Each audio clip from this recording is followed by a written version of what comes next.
السلام علیکم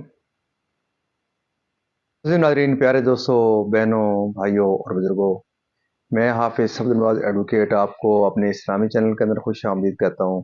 اور ہر روز کی طرح آج بھی ہم انشاءاللہ پارہ نمبر 20 سورۃ القصص کی آیات نمبر 81 تا 88 تک کی تلاوت ترجمہ تفسیر اور شان نزول پڑھنے کی شرف حاصل کریں گے۔ تلاوت شروع کرنے سے پہلے ہم درود شریف پڑھتے ہیں، آپ بھی میرے ساتھ پڑھیں۔ اللهم صل على محمد وعلى آل محمد كما صليت على إبراهيم وعلى آل إبراهيم إنك حميد مجيد. اللهم بارك على محمد وعلى آل محمد كما باركت على إبراهيم وعلى آل إبراهيم إنك حميد مجيد. أما بعد فأعوذ بالله من الشيطان الرجيم. بسم الله الرحمن الرحيم. فخسفنا به وبداره الأرض فما كان له من فئة ينصرونه من دون الله وما كان من المنتصرين. وأصبح الذين تمنوا مكانه بالأمس يقولون ويك أن الله يبسط الرزق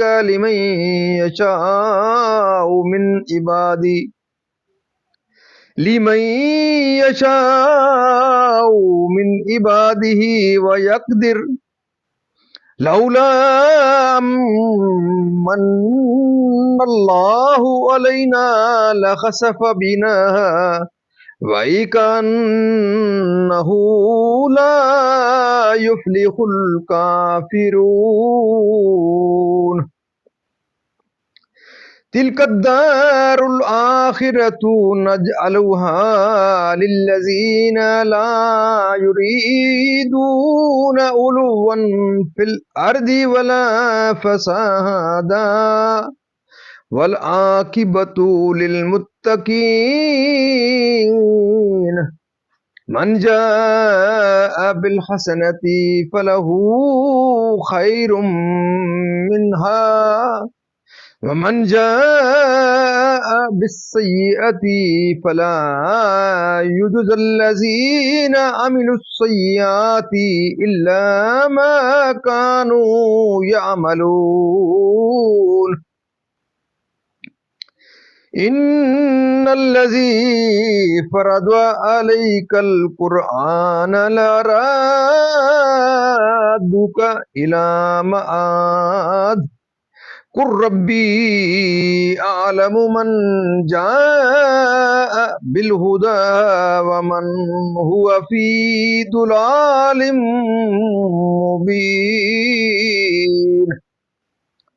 وما كنت ترجو أن يلقى إليك الكتاب إلا رحمة من ربك فلا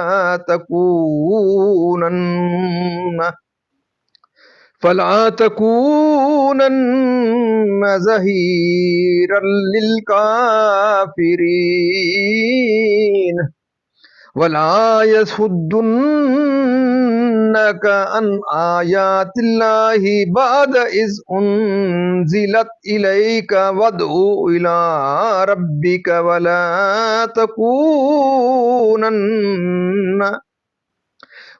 تكونن من المشركين.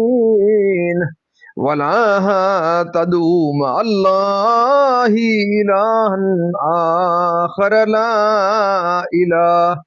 إلها آخر لا إله إلا هو كل شيء هالك إلا وجهه کلو شیء ہالک الا وجہہ لہ الحکم والیہ ترجعون۔ صدق اللہ العظیم۔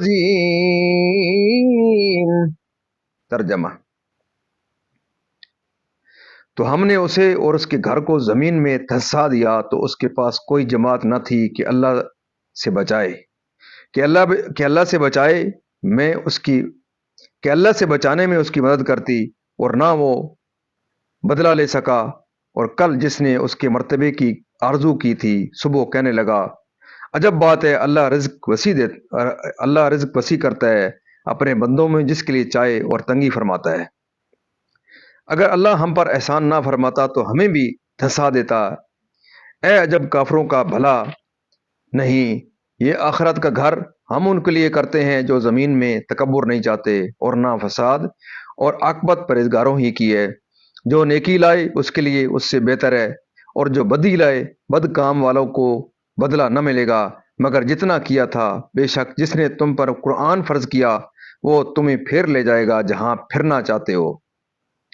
تم فرماؤ میرا رب خوب جانتا ہے اسے جو ہدایت لایا اور جو کھلی گمراہی میں ہے، اور تم امید نہ رکھتے تھے کہ کتاب تم پر بھیجی جائے گی۔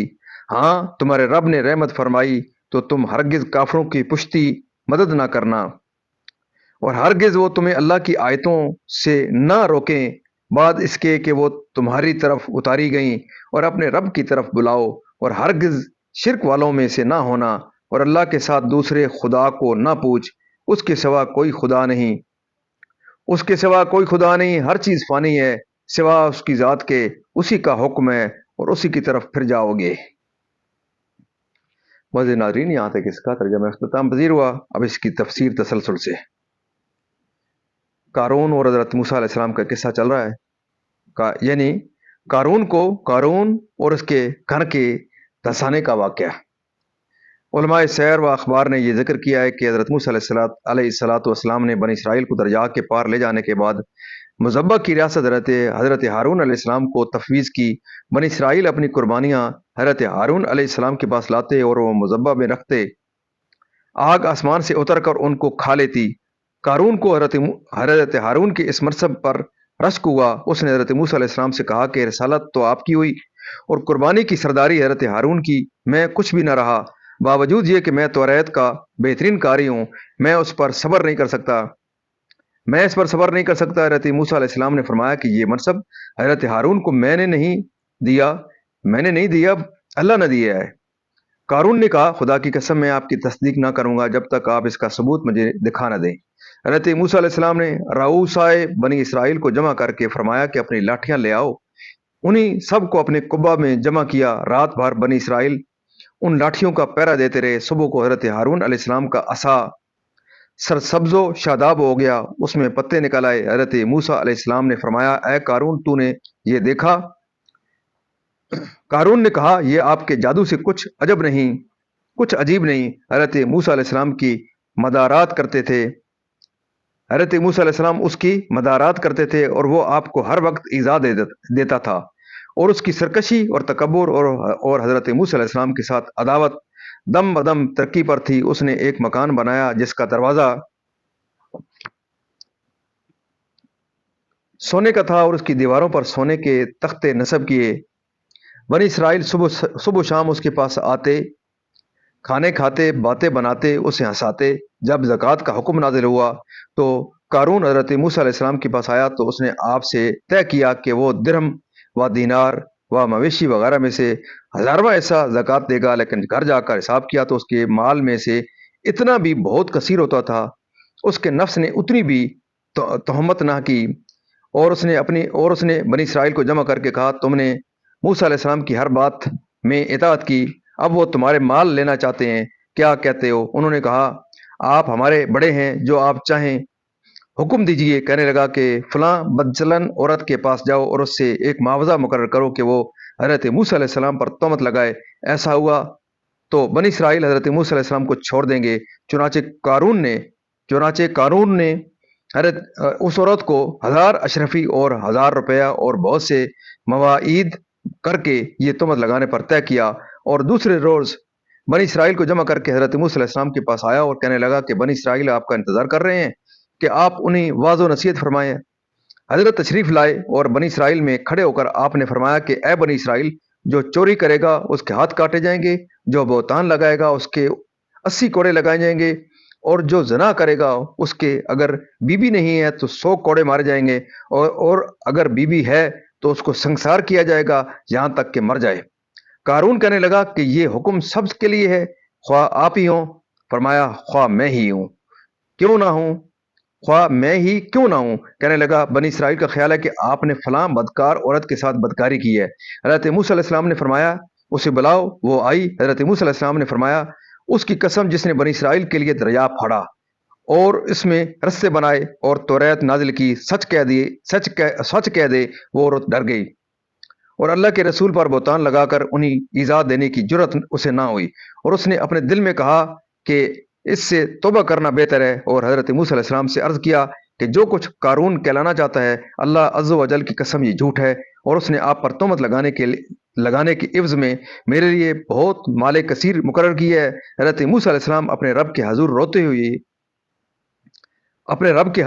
روتے ہوئے سجدے میں گرے اور یہ عرض کرنے لگے یا رب، اگر میں تیرا رسول ہوں تو میری وجہ سے قارون پر غضب فرما۔ اللہ تعالیٰ نے آپ کو وہی فرمائی کہ میں نے زمین کو آپ کی فرما برداری کرنے کا حکم دیا ہے، آپ اس کو جو چاہیں حکم دیں۔ حضرت موسیٰ علیہ السلام نے بنی اسرائیل سے فرمایا اے بنی اسرائیل، اللہ تعالیٰ نے مجھے قارون کی طرف بھیجا ہے جیسا فرعون کی طرف بھیجا تھا۔ جو قارون کا ساتھی ہو اس کے ساتھ اس کی جگہ ٹھہرا رہے، جو میرا ساتھی ہو جدا ہو جائے۔ سب لوگ قارون سے جدا ہو گئے اور سوا دو شخصوں کے کوئی اس کے ساتھ نہ رہا۔ پھر حضرت موسیٰ علیہ السلام نے زمین کو حکم دیا کہ انہیں پکڑ لے، تو وہ گھٹنوں تک دھنس گئے۔ پھر آپ نے یہی فرمایا تو کمر تک دھنس گئے۔ آپ یہی فرماتے رہے حتیٰ کہ وہ لوگ گردنوں تک دھنس گئے۔ اب وہ بہت منت و لجاجت کرتے تھے، اور قارون آپ کو اللہ کی قسمیں اور رشتہ و قرابت کے واسطے دیتا تھا، مگر آپ نے التفات نہ فرمایا یہاں تک کہ وہ بالکل دھنس گئے اور زمین برابر ہو گئی۔ قتادہ نے کہا کہ وہ قیامت تک دھنستے ہی چلے جائیں گے۔ بنی اسرائیل نے کہا کہ حضرت موسیٰ علیہ السلام نے قارون کے مکان اور اس کے خزائنوں اموال کی وجہ سے اس کے لیے بد دعا کی۔ یہ سن کر آپ نے اللہ تعالیٰ سے دعا کی تو اس کا مکان اور اس کے خزانے و اموال سب زمین میں دھس گئے۔ حضرت موسیٰ علیہ السلام سے اپنی اس آرزو پر نادم ہو کر جس کے لیے چاہے یعنی جنت محمود 10 گنا ثواب، یعنی اس کی تلاوت و تبلیغ اور اس کے احکام پر عمل لازم کیا۔ یعنی مکہ مکرمہ میں مراد یہ ہے کہ اللہ تعالیٰ آپ کو فتح مکہ کے دن مکہ مکرمہ میں بڑے شان و شکو اور عزت و وقار اور غلبہ و اقتدار کے ساتھ داخل کرے گا۔ وہاں کے رہنے والے سب آپ کے زیر فرمان ہوں گے، شرک اور اس کے حامی ذلیل و رسوا ہوں گے۔ شان نزول، یہ آیت کریمہ جحفہ میں نازل ہوئی جب رسول کریم صلی اللہ علیہ وسلم مدینہ کی طرف ہجرت کرتے ہوئے وہاں پہنچے اور آپ کو اپنے اور اپنے آباء و اجداد کے جائے ولادت مکہ مکرمہ کا شوق ہوا، تو جبرائیل امین آئے اور انہوں نے عرض کیا کہ کیا حضور کو اپنے شہر مکہ مکرمہ کا شوق ہے؟ فرمایا ہاں۔ انہوں نے عرض کیا کہ اللہ تعالیٰ فرماتا ہے، اور یہ آیت کریمہ پڑھی۔ معاد کی تفسیر موت و قیامت و جنت سے بھی کی گئی، یعنی میرا رب جانتا ہے کہ میں ہدایت لایا اور میرے لیے اس کا اجر و ثواب ہے، اور مشرکین گمراہی میں ہیں اور سخت عذاب کے مستحق۔ شان نزول، یہ آیت کفار مکہ کے جواب میں نازل ہوئی جنہوں نے سید عالم صلی اللہ علیہ وسلم کی نسبت کہا انکا لفی ضلال مبین، یعنی آپ ضرور کھلی گمراہی میں ہیں معاذ اللہ۔ حضرت ابن عباس رضی اللہ تعالیٰ عنہ ماں نے فرمایا کہ یہ خطاب ظاہر میں نبی کریم صلی اللہ علیہ وسلم کو ہے، اور مراد اس سے مومنین ہیں۔ ان کے معین و مددگار نہ ہونا، یعنی کفار کی گمراہ کن باتوں کی طرف التفات نہ کرنا اور انہیں ٹھکرا دینا۔ خلق کو اللہ تعالیٰ کی توحید اور اس کی عبادت کی دعوت دو، ان کی اعانت و موافقت نہ کرنا آخرت میں، اور وہی اعمال کی جزا دے گا۔ مزید ناظرین، اللہ تعالیٰ کے فضل و کرم سے آج تک کی یہاں تلاوت، ترجمہ، تفسیر اور اس کا شان نزول اختتام پذیر ہوا۔ اسی کے ساتھ سورۃ القصص کی تلاوت، ترجمہ اور تفسیر بھی اس کی اختتام پذیر ہوئی۔ اللہ تعالیٰ کے دربار کے اندر اس کلام مقدس کے صدقے حضور پاک صلی اللہ علیہ وسلم کی ذات و برکات کے صدقے دعا کرتے ہیں کہ اللہ تعالیٰ میں قرآن پاک پڑھنے، قرآن پاک کو سمجھ کر اس کے احکامات کے مطابق حضور پاک صلی اللہ علیہ وسلم کی پاک سیرت کے مطابق اور صحابہ کرام کے نقش قدم کے اوپر اللہ تعالیٰ میں چلنے کی توفیق عطا فرمائے۔ اللہ تعالیٰ تمام پریشانیاں دور فرمائے، تمام بیماریوں کو شفا کاملہ عطا فرمائے، اور اللہ تعالیٰ تمام مرمین کو جنت الفردوس میں اعلیٰ بالا مقام عطا فرمائے۔ آپ تمام معزز ناظرین سے یہ استدعا رہتی ہے کہ ختم نبوت کے صدقے آپ کے پاس ایک سنہری موقع ہے کہ آپ اس قرآن پاک کے اس پروگرام کو ضرور خود بھی دیکھیں، اپنے بچوں کو تلقین کریں، اپنے عزیز و اقارب کو اس کی طرف تبلیغ کریں، ان کو اس کی طرف ان کو قائل کریں کہ وہ قرآن پاک کے اس خوبصورت پروگرام سے ضرور استفادہ حاصل کریں، اور میرے اس یوٹیوب چینل کو زیادہ سے زیادہ لائک شیئر کریں، سبسکرائب کریں۔ اللہ تعالیٰ آپ کی زندگی میں قرآن پاک کے صدقے، حضور پاک صلی اللہ علیہ وسلم کی زیادہ برکات کے صدقے خیر و برکت عطا فرمائے، اور دن قیامت مجھے اور آپ کو اللہ تعالیٰ کے دربار کے اندر حضور پاک صلی اللہ علیہ وسلم کی شفاعت نصیب فرمائے۔ آمین ثم آمین۔